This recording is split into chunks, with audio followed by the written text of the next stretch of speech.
Il y a à peine un mois, la Côte d'Ivoire est entrée dans l'histoire du foot africain en remportant la CAN pour la 3e fois de son histoire après un comeback incroyable. D'ailleurs, j'ai fait une vidéo dessus si ça vous intéresse. Et personnellement, moi, je suis encore sur un petit nuage. Et si toi aussi, mets un petit like, comme ça on va se reconnaître tant que nous, voilà, tranquille. Les conditions toutes particulières de cette CAN 2024 font que c'est et restera sûrement la plus belle CAN de l'histoire de la Côte d'Ivoire. C'est la 2e CAN en 9 ans pour nous. Même pas une décennie s'est écoulée entre 2015 et 2024.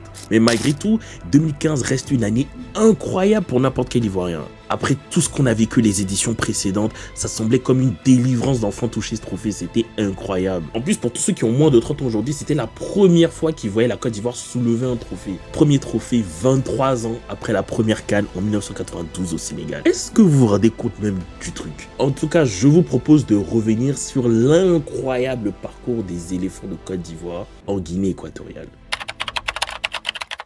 Pour comprendre à quel point cette victoire est importante et inespérée, il faut qu'on se remette dans le contexte des éléphants de l'époque. La Côte d'Ivoire remporte sa première CAN au Sénégal en 1992 avec une bonne équipe certes, mais pas avec des noms incroyables. Par contre, au début des années 2000, je dirais vers 2004-2005, une génération dorée commence à émerger. Et ça, c'est dû en grande partie à un homme, Jean-Marc Guillou, un ancien footballeur et entraîneur français. Il va créer une académie de football en Côte d'Ivoire qui va sortir plusieurs talents. Pour en citer quelques-uns, il y a les frères Touré, Yaya Ekolo, Maestro Didier Zokora, Emmanuel Eboué le Coréen, ou même Gervinho qui intégrera l'équipe nationale un peu plus tard que ceux que j'ai cités. Ces gens-là, on les surnommait les académiciens. Pas eux, ils ont fait une académie. Je cherchais pas les surnoms ivoiriens là, on se fatigue pas trop. Et à côté de ça, tu as d'autres joueurs binationaux, pour la plupart français, qui vont aussi rejoindre l'effectif. On peut citer Guy Demel et Emers Faye, qui sont respectivement le coach adjoint et le sélectionneur qui viennent de remporter la CAN en Côte d'Ivoire. Et bien sûr, comment parler de la génération dorée des éléphants de Côte d'Ivoire sans parler de la plus grande légende du pays footballistiquement parlant, le Daizoko Didier Drogba. Avant cette génération-là, on se faisait marcher dessus par beaucoup de nations sur le continent. Sauf les Maliens, voilà. Eux-mêmes qu'on valait rien là. Eux, ils pouvaient jamais nous taper, voilà. Quand même, il faut qu'on se fasse respecter, il faut qu'on mette les bases. Même chose pour les Sénégalais. Eux aussi, ils nous ont jamais tapé. Même avec leur génération dorée dans les années 2000 là, ils nous ont jamais tapé. Donc voilà, quand les Ivoiriens parlent football, les Maliens et les Sénégalais, normalement, vous vous mettez à côté et puis vous prenez des notes, ok? À vous deux, c'est une CAN, à nous seuls, c'est 3 CAN, plus du double. Et les premiers exploits de cette génération dorée vont avoir lieu lors des qualifications pour la Coupe du Monde 2006 en Allemagne. Pour ceux qui ne le savent pas, se qualifier en Coupe du Monde pour les pays africains, c'est le parcours du combattant. Il faut aller à la guerre et il y a toujours 2 ou 3 grosses nations qui vont y laisser des plumes. Forcément, puisqu'il n'y a que 5 places. La Côte d'Ivoire est dans le même groupe que le Cameroun et l'Égypte. Et là, on part du Cameroun Prime, hein, avec les Samuel Eto'o, les Rigobert Song et tout. C'était chaud, même les Camerounais nous ont gagné 2 fois. Aller, retour. Samuel Eto'o nous a fait dormir ici à 17h. Mais après plusieurs péripéties, on finit quand même premier du groupe et on ira en Allemagne. Et par la même occasion, toute l'équipe nationale accompagnée du groupe Magic System iront narguer l'équipe camerounaise au studio. C'est la première qualification pour la Côte d'Ivoire en Coupe du Monde. Et c'est historique. Tout le pays est en feu. Bon, malheureusement, en Allemagne, on passera pas le premier tour, mais c'était quand même encourageant. Ensuite, CAN 2006 en Égypte, encore des exploits. On bouffe les Lions indomptables en quart de finale et Drogba plume les Super Eagles du Nigeria en demi. Direction la finale contre le pays hôte, l'Égypte. Bon, ils sont chez eux à la maison, ils vont essayer de nous déstabiliser. Ils encerclent le bus, ils mettent la pression. Mais c'est pas des pharaons qui vont bouger des éléphants, non, mais on est où là? Match très serré, Drogba qui rate des occasions qu'il n'a pas l'habitude de rater et on perd au tir au but. Mais ça reste encourageant, la prochaine fois sera la bonne, en plus l'équipe sera plus mature et tout. Franchement, ça ira. 2008, c'est pour nous. Tout commence bien dans la compétition, mais en demi-finale, on tombe sur notre bête noire, l'Égypte, et on se fait gifler 4-1. Avec notre gardien remplaçant parce que Kopa-Barry était blessé, Stéphane Loboué. Le gars était tellement nul qu'il a marqué toute une génération d'Ivoiriens. Franchement, la nullité incarnée, je vous dis. Bon, il y a aussi 2010, on se qualifie pour la Coupe du Monde en Afrique du Sud. Et en janvier-février, il y a la CAN. Tous nos joueurs sont performants avec leur club, particulièrement Drogba. Donc voilà, 2 échecs, mais cette fois-ci, c'est pour nous. Tu parles. Quart de finale, on se fait sortir à la dernière minute contre l'Algérie. Ça commençait vraiment à ressembler à une malédiction. Bon, on se dit, prochaine CAN 2012, c'est l'occasion ou jamais. Il n'y a pas Cameroun, il n'y a pas Nigeria, et puis surtout, il n'y a pas notre bête noire de tous les temps, l'Égypte. On réussit à se hisser en finale sans encaisser un but, et on affronte la Zambie. On se dit, ceux-là, on va les taper. Ils peuvent faire quoi? On va les taper, les fracasser. On les a frappés, On les a chicotés. On a des Drogba, des Yaya, des Kolo. On a fait quoi avec cela? Et si on savait? Le match commence, on n'arrive même pas à concrétiser les actions. Mais 68e minute, penalty. Les supporters se disent, c'est fini. Les joueurs eux-mêmes se disent, c'est fini. Le président même pense que c'est fini. Drogba s'avance et malheureusement, il rate.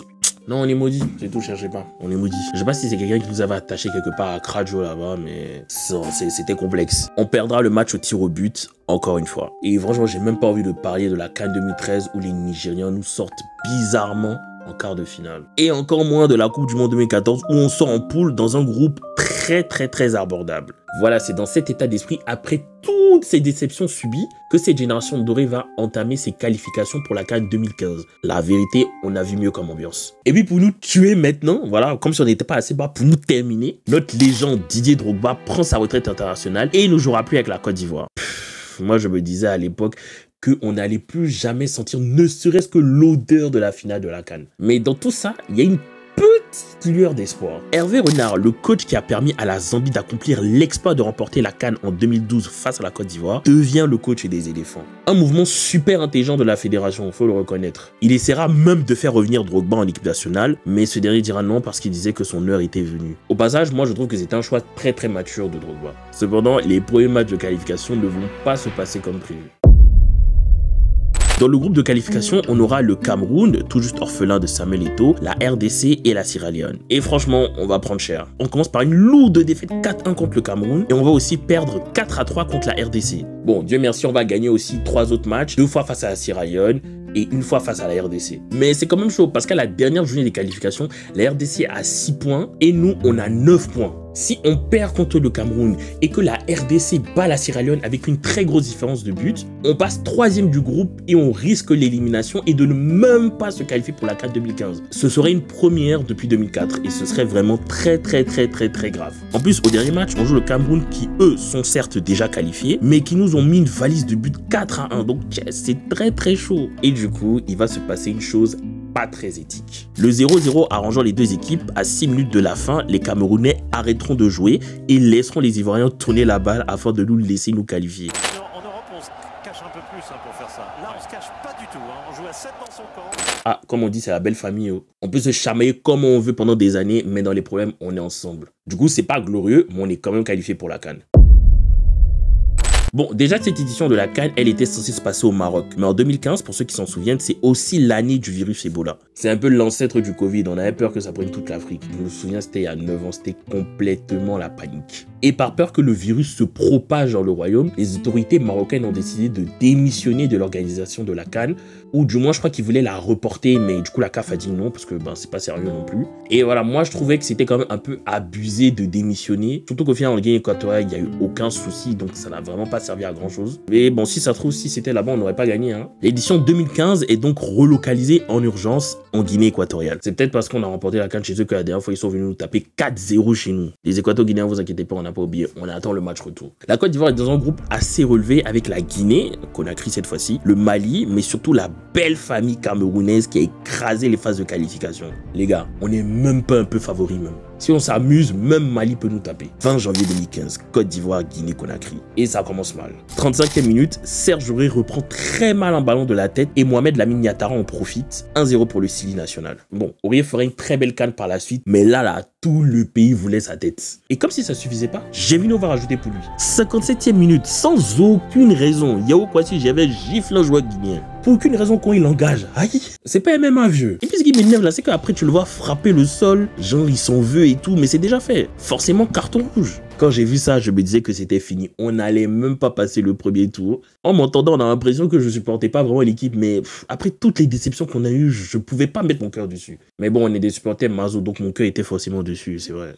Mais malgré tout ça, et surtout malgré le fait qu'on évoluait à 10, Boli remet un magnifique ballon sur Seydou Doumbia, égalisation à 15 minutes de la fin. Match nul, on s'en sort pas trop mal. 24 janvier 2015, Mali versus Côte d'Ivoire. Vous connaissez la musique quand on affronte cela. Mali ne nous a jamais battus en match officiel et ils ne pourront jamais nous battre. Bon, on n'est pas en forme, mais ça reste nos petits, footballistiquement parlant. Pourtant, on a eu peur, hein. Dès la 7e minute, magnifique reprise de Bakary Sako, 1-0 pour les Aigles. Mais bon, on est les éléphants. Malgré leur avance et malgré l'absence de Gervinho, on domine toute la première mi-temps. Wilfried Bony en profitera même pour aspirer l'âme d'un défenseur malien. La légende raconte que c'est depuis ce dribble de Wilfried Bony que le Mali a songé à quitter la CEDEAO. Non mais c'était trop violent. Bon, comme d'habitude, on domine mais on marque pas. Et puis à l'époque, il n'y avait pas ces affaires de meilleur troisième. Hein. Si t'es pas parmi les 2 premiers, c'est out. Mais à 3 minutes de la fin, Max-Alain Gradel, sur une magnifique passe de Serge Aurier, égalise. On a le secret pour tuer les espoirs des Maliens à la dernière minute. Même si on envoie les enfants jouer, Mali peut jamais nous gagner. Le match se finit sur le score de 1-1. Mais comme j'ai dit, il n'y a pas de meilleur troisième. Donc pour se qualifier, il faudra forcément battre le dernier adversaire.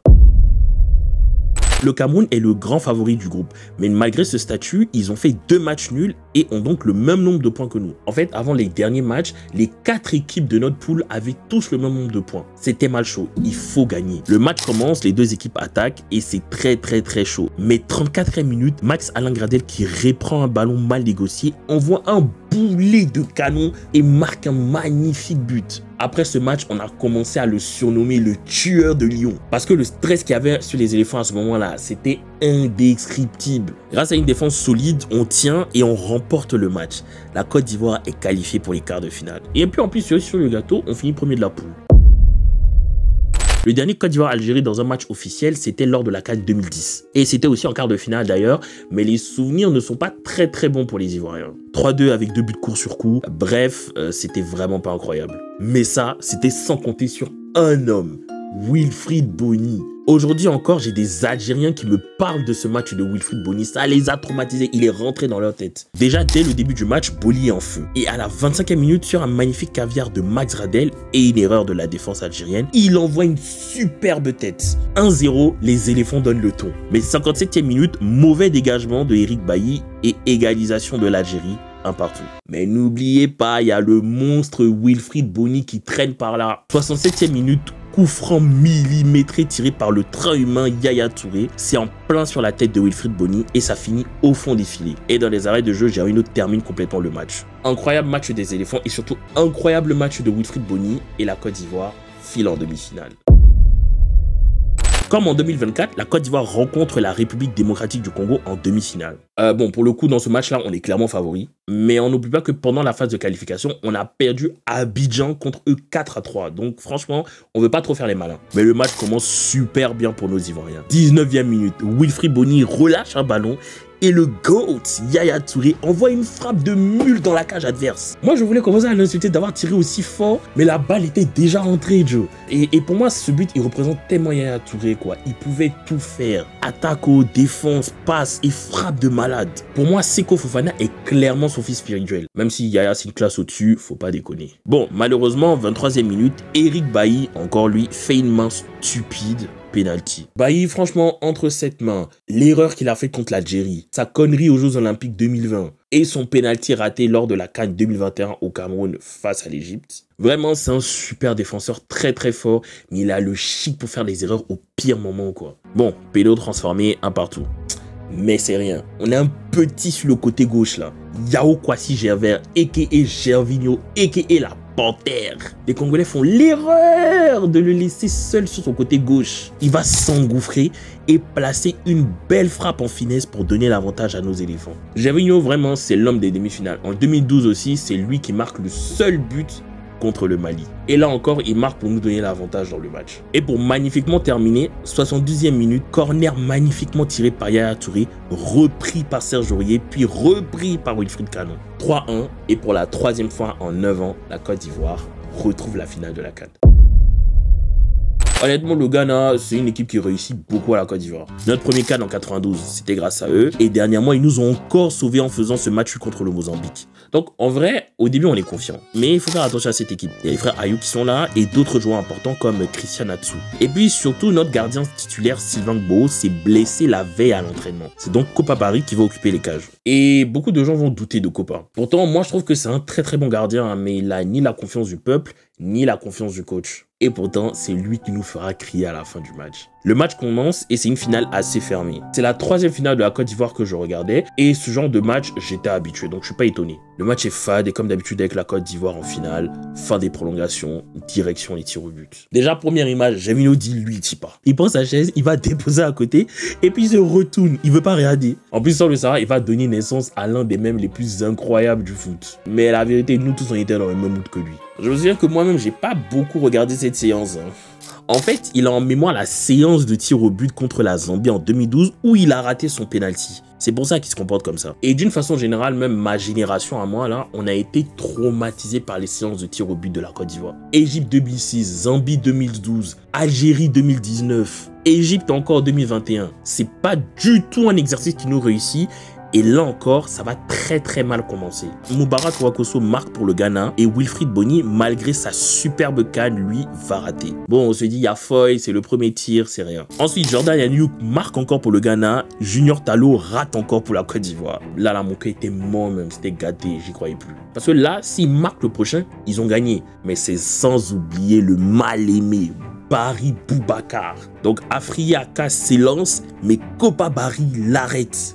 Et pourtant, on dit que Kopa Barry est nul sur penalty. Et ensuite, Serge Aurier porte ses couilles et envoie le ballon en pleine lucarne. Et le mot que j'ai utilisé est bien choisi parce que là, s'il rate là, on était dehors. Donc franchement, le courage qu'il faut pour mettre ça sous la barre, c'est incroyable. Et le gagnant suivant rate aussi son tir au but. Les imbéciles viennent de perdre toute l'avance qu'ils avaient et les jeux sont refaits. Après ça, tous les joueurs de champ vont tirer et ils vont marquer, que ce soit du côté gagnant ou ivoirien. Donc, autour des gardiens de but maintenant. La séance est interminable. Brima Razak, le gardien gagnant, s'élance et Kopa l'arrête. Pouah, le retournement de situation, c'était fou. Mon cœur commence à battre, mais j'ai dans la tête les souvenirs des dernières séances de tir au but des éléphants. Donc du coup, je m'excite pas. Gervinho même dit de se calmer, il veut pas prendre faux cœur ici. La Côte d'Ivoire doit perdre en finale. Depuis petit, c'est ce qu'on voit. On peut pas gagner une finale de CAN au tir au but, c'est impossible. Mais Kopa Barry a dit non. Il a dit, cette fois-ci, c'est pour nous. Nous aussi, on a souffert. Nous aussi, on a droit au bonheur. La suite appartient à l'histoire. Barry Boubacar, la Côte d'Ivoire est championne d'Afrique. Non, c'était gâté dans toute la Côte d'Ivoire. 23 ans après, on retouche à cette CAN. Après autant de déceptions lors des dernières éditions. Sachant que cette équipe-là, c'est sûrement l'équipe de Côte d'Ivoire la plus faible des 10 dernières années. Gervinho même qui voulait pas tirer, va courir plus vite que tout le monde pour célébrer comme un fou. On avait tellement attendu cette victoire et pour beaucoup de personnes, dont moi, c'était la première fois qu'on voyait la Côte d'Ivoire soulever un trophée. Et dans la foulée, le président de la République annonce que le lendemain était jour férié et payé. Je me souviens, le lendemain, j'avais un contrôle de technologie et en plus, j'avais pas bossé. Donc, ça m'a trop arrangé même. En tout cas, c'est un souvenir incroyable. J'ai les larmes aux yeux quand j'y repense. Et d'ailleurs, pour tous ceux que ça intéresse, j'ai fait une vidéo aussi sur notre parcours à la CAN 2024. Donc, vous pouvez la regarder si vous voulez. Et j'ai fait une petite vidéo aussi sur DJ Arafat. Donc, si jamais ça vous intéresse de comprendre son parcours et tout, avec ma petite touche d'humour, voilà. N'hésitez pas à cliquer. Mettez un petit like si la vidéo vous a plu. Et on se retrouve bientôt pour une nouvelle vidéo.